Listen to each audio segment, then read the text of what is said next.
Mm-mm.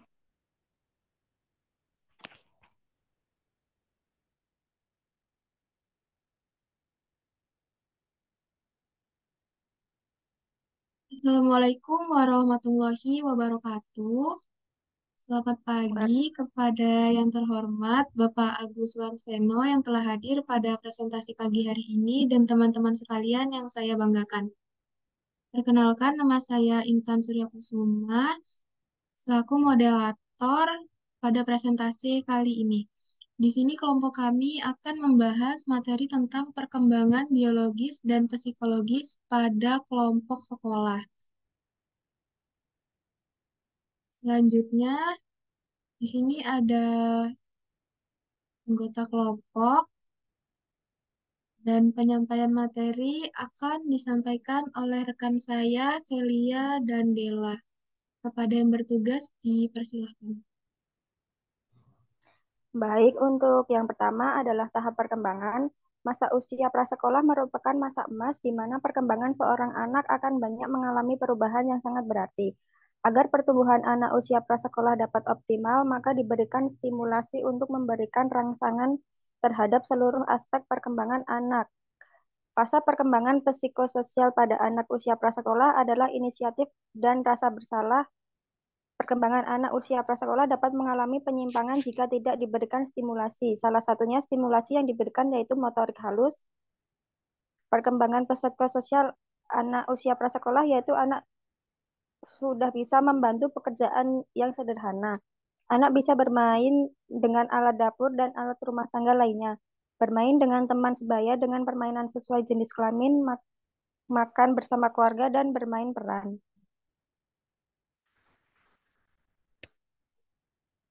Untuk pandangan biologisnya, perkembangan biologis pada anak sekolah bisa meliputi pertumbuhan fisik, perkembangan otak, dan perubahan hormonal yang mempengaruhi kematangan seksual.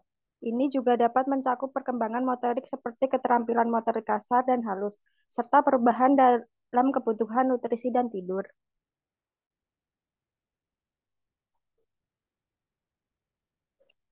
Tindakan promotif kesehatan. Upaya promotif kesehatan jiwa remaja adalah dengan sosialisasi kesehatan jiwa di masyarakat dan di sekolah, membentuk UKS jiwa di sekolah, membentuk posyandu jiwa remaja, dan penggunaan media sosial sebagai media promosi kesehatan jiwa remaja, serta dapat dilakukan dengan merancang website edukasi kesehatan jiwa bagi remaja.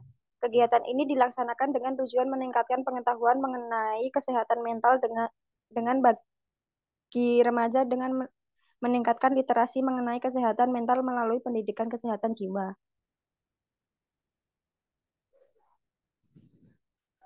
Untuk asuhan keperawatannya, untuk diagnosa yang pertama yaitu resiko gangguan pertumbuhan dengan kode D.0108. Untuk SLKI-nya yaitu status pertumbuhan dengan kode L10102.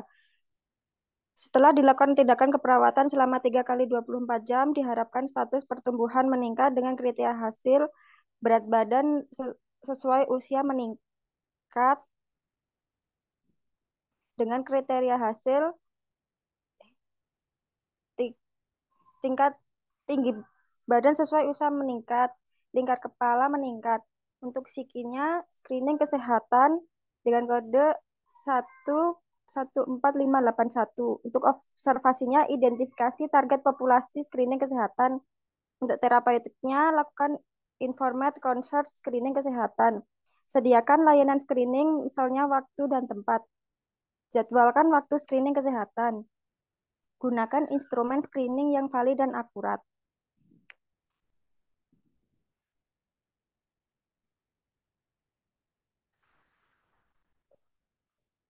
Untuk lanjutan SLKI-nya, kecepatan pertambahan berat badan meningkat, kecepatan pertambahan tinggi badan meningkat, indeks massa tubuh meningkat, asupan nutrisi meningkat. Untuk psikinya, sediakan lingkungan yang nyaman selama prosedur screening kesehatan. Lakukan amnesis riwayat kesehatan, faktor risiko, dan pengobatan jika perlu. Lakukan pemeriksaan fisik sesuai indikasi.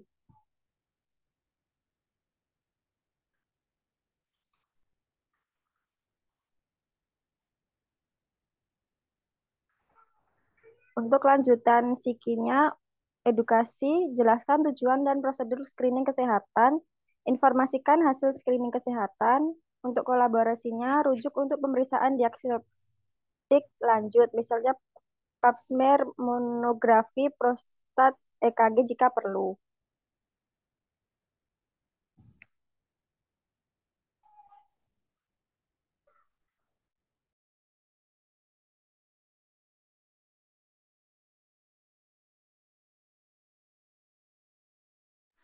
Untuk diagnosa yang kedua yaitu gangguan interaksi sosial dengan kode D0118.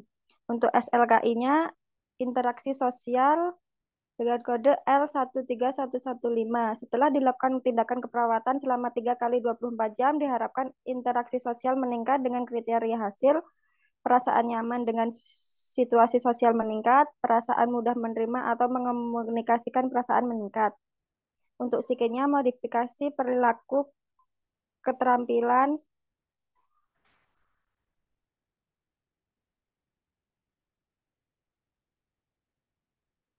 Untuk SLKI-nya, responsif pada orang lain meningkat, kooperatif dalam bermain dengan sebaya meningkat, kooperatif dengan teman sebaya meningkat, perilaku sesuai usia meningkat.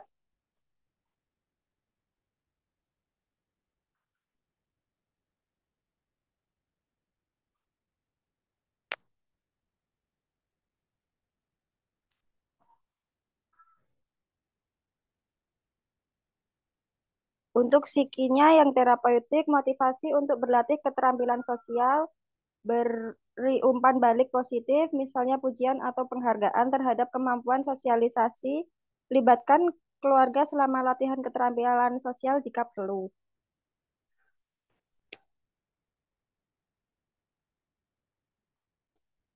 Untuk edukasinya, jelaskan tujuan melatih keterampilan sosial, jelaskan respon dan konsekuensi keterampilan sosial, anjurkan mengevaluasi pencapaian setiap interaksi edukasi keluarga untuk dukungan keterampilan sosial. Latih keterampilan sosial secara bertahap.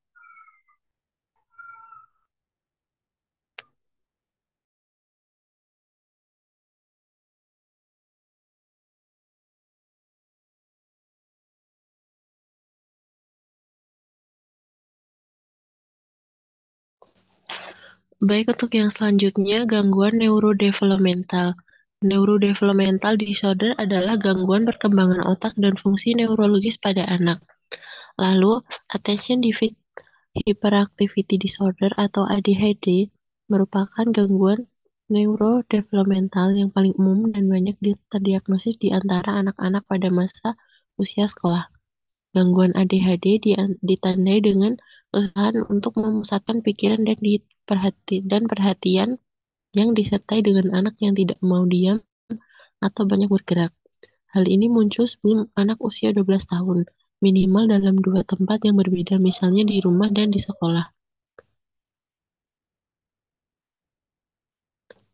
Untuk lanjutannya, selain faktor genetik, gangguan neurodevelopmental pada ADHD juga terkait dengan faktor lingkungan yang dapat terjadi sebelum, selama, atau setelah persalinan. Faktor lingkungan diyakini memainkan peran penting dalam proses neurodevelopmental individu yang mengalami ADHD seperti yang diindikasikan oleh studi Kapusan et al. Pada tahun 2016.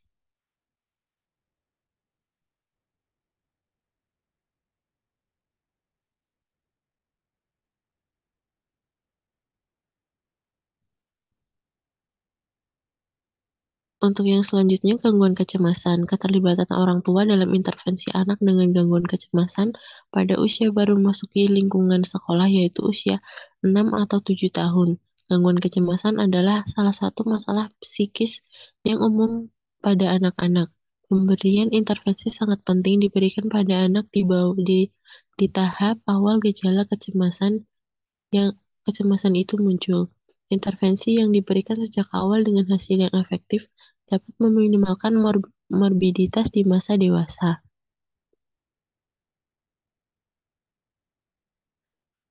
Yang selanjutnya, gangguan distrusif behaviora. Dalam sebuah kelas tidak jarang ditemukan perilaku anak yang mengganggu proses pembelajaran yang dikenal dengan istilah perilaku mengganggu atau disruptive behavior. Perilaku mengganggu di kelas atau disruptive classroom behaviors atau DCB didefinisikan sebagai perilaku yang terlihat dan terjadi di ruang kelas yang mengganggu guru dan atau siswa lainnya. Perilaku mengganggu siswa di kelas bukan hanya berdampak pada proses pembelajaran siswa lainnya, tetapi juga kehidupan sosial anak itu sendiri. Oleh karena itu, masalah perilaku adalah hal yang sangat memprihatinkan. Maka, guru sangat perlu untuk memiliki strategi yang tepat dalam menangani perilaku ini.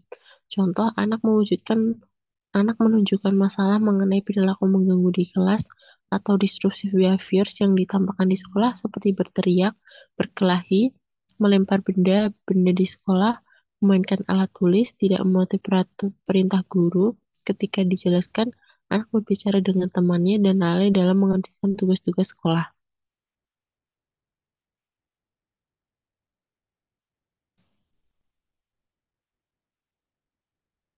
Baik, selanjutnya di sini untuk kesimpulannya, anak usia prasekolah adalah anak yang berusia antara 3 sampai 6 tahun. Pada periode ini, pertumbuhan fisik melambat dan perkembangan psikososial serta kognitif mengalami peningkatan. Anak mulai mengembangkan rasa ingin tahunya dan mampu berkomunikasi dengan lebih baik.